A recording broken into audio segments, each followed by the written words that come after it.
Oh, hello.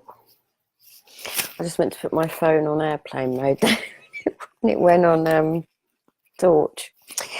So, welcome back.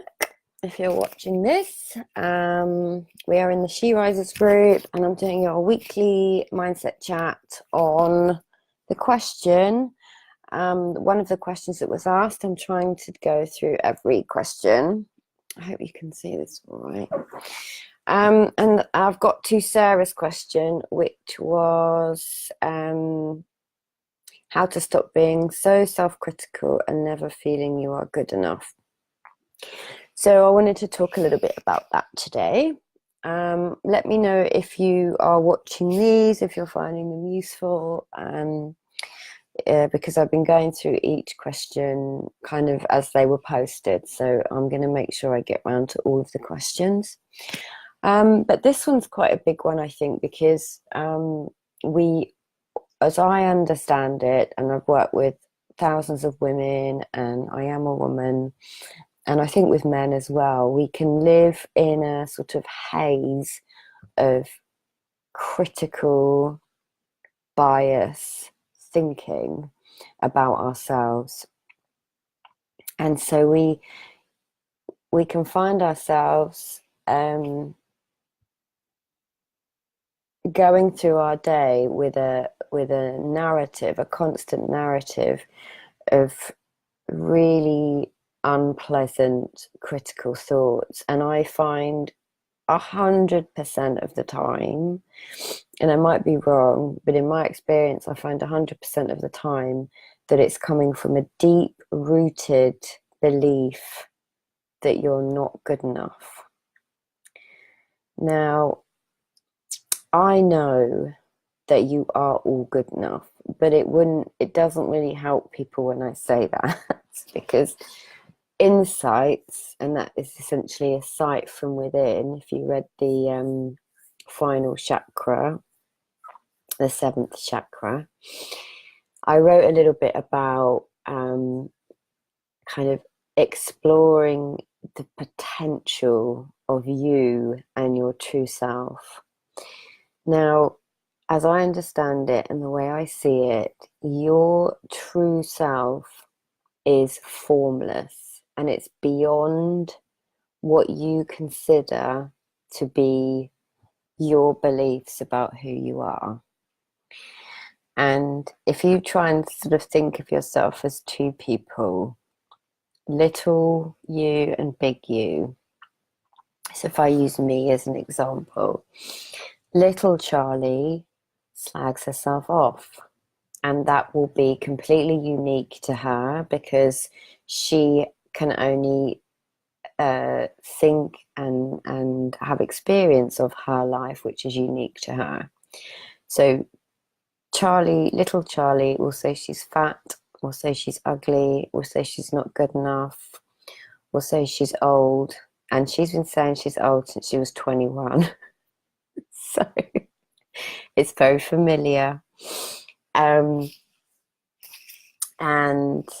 little Charli will maybe procrastinate and feel overwhelmed and think that she can't do things, she can't write very well, that she may as well eat this cake because what's the point anyway?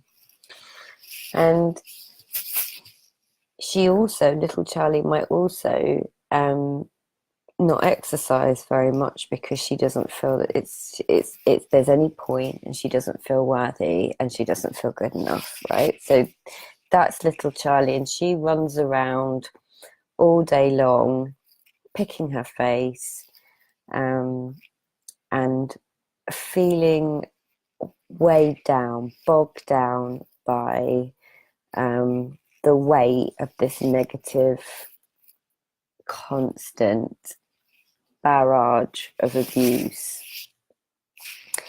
Now, big Charli, and you'll all have two aspects to you, is the person and the soul and the spirit and the essence of who I truly am, which is formless and beyond what I consider my conditioned mind, what little Charli believes she looks like. And this big Charli is the you that has always been there from you being very little, and knowing that the essence of you was there when you were 4, when you were 5, when you were 6, when you were 7, 8, 9, 10, so on. And that you, the you underneath all of that critical thinking, is the true you, is the essence of who you are. And we've just forgotten who we are. So we believe, and I call it big Charli or big you, because we've just forgotten that you exists, and we're believing little Charli. So she feels like she has way, way, way more power than big Charli, but that's not the truth. The truth is, you're already perfect. You're not broken. You're already whole. You have thoughts, but you are not your thoughts. You have a body, but you are not your body. And these thoughts just come through us, right?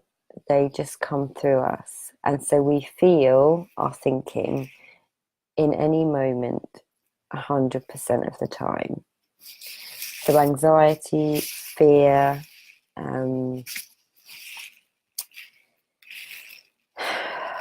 self-judgment, criticism, all of those kind of really noisy thoughts are coming from a kind of very deep-rooted belief that you're not good enough. And what we do, rather than let those thoughts pass through us and flow through us, which is naturally what they will do if we don't hold on to them and breathe life into them. And when we breathe life into those negative thoughts, we make them very true and we make them real, and then we act out because we think they're true. So for a lot of people, that might be shopping, that might be dating, it might be having sex, it might be eating food, it might be binge eating, it might be under eating, it might be drinking alcohol, it might be taking laxatives, it might be taking sleeping tablets, whatever that is for you. And it could be more than one thing. I forgot face picking there, because that was a big one for me.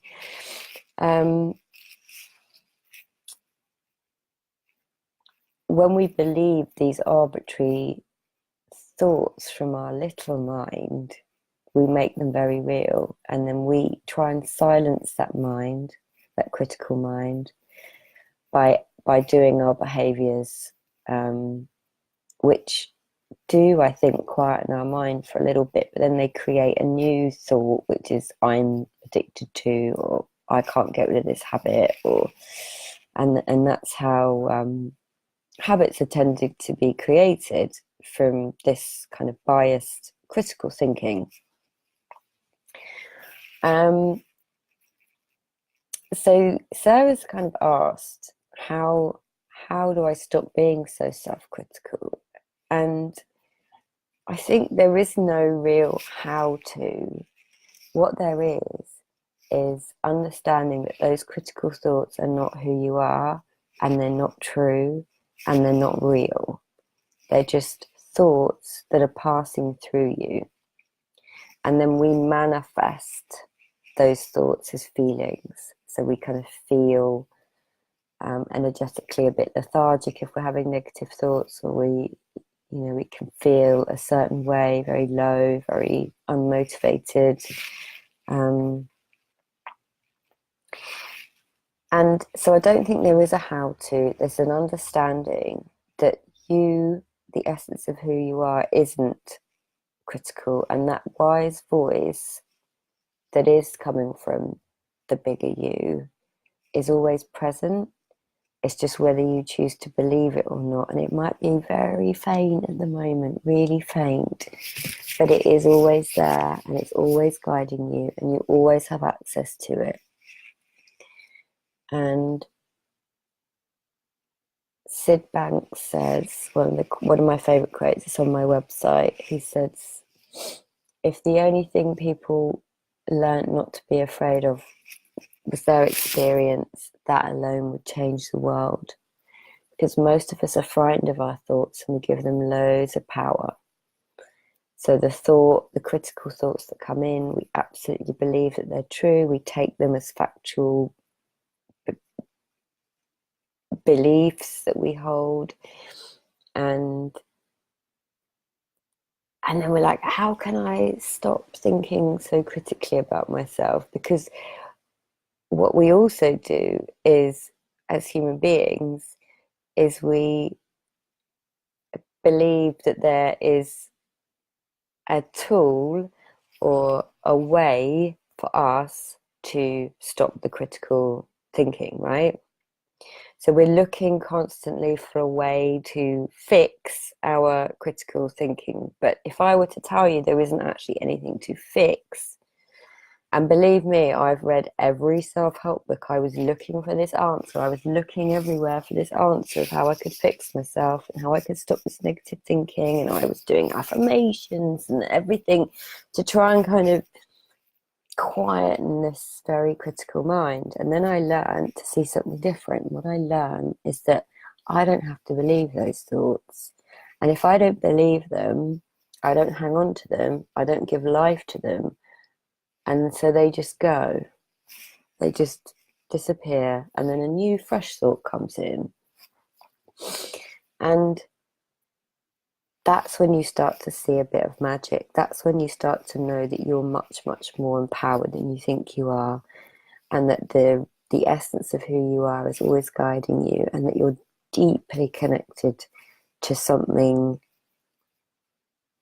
magical, something universal, something beyond what we can kind of imagine in this world of form, that this formless energy that creates life is within you, and it's always there, and it's always guiding you.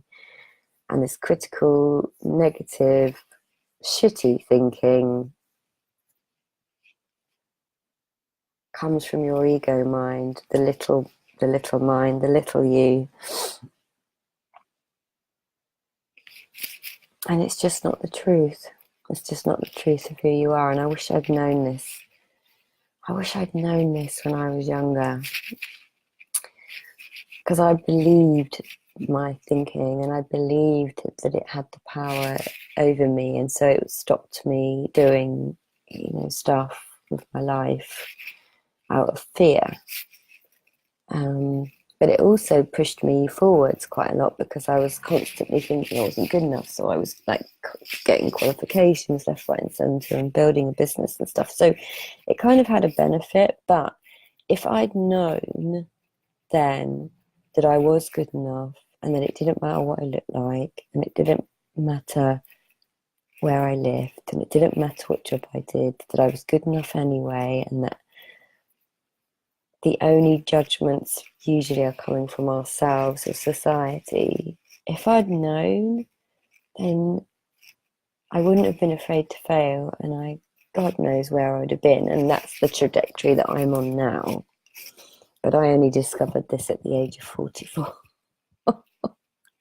So hopefully you younger women might learn to see something by the end of this program. Hopefully, if you've been watching these videos, that there actually is nothing to do other than absolutely know that those critical thoughts are they're not true. And the thoughts that you're having are just passing through you, in the same way that blood passes through the heart but is not of the heart. Air passes through your lungs but is not of the lungs.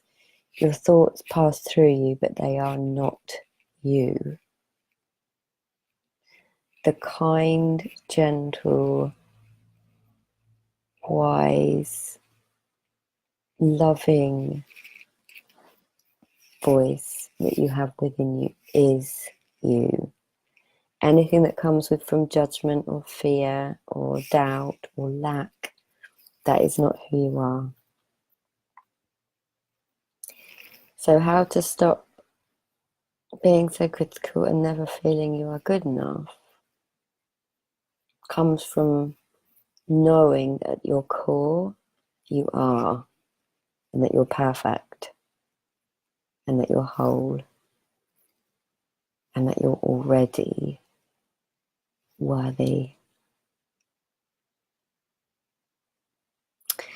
Sarah, I found simple things make so much difference. Eating healthier, sleeping better makes me feel more positive.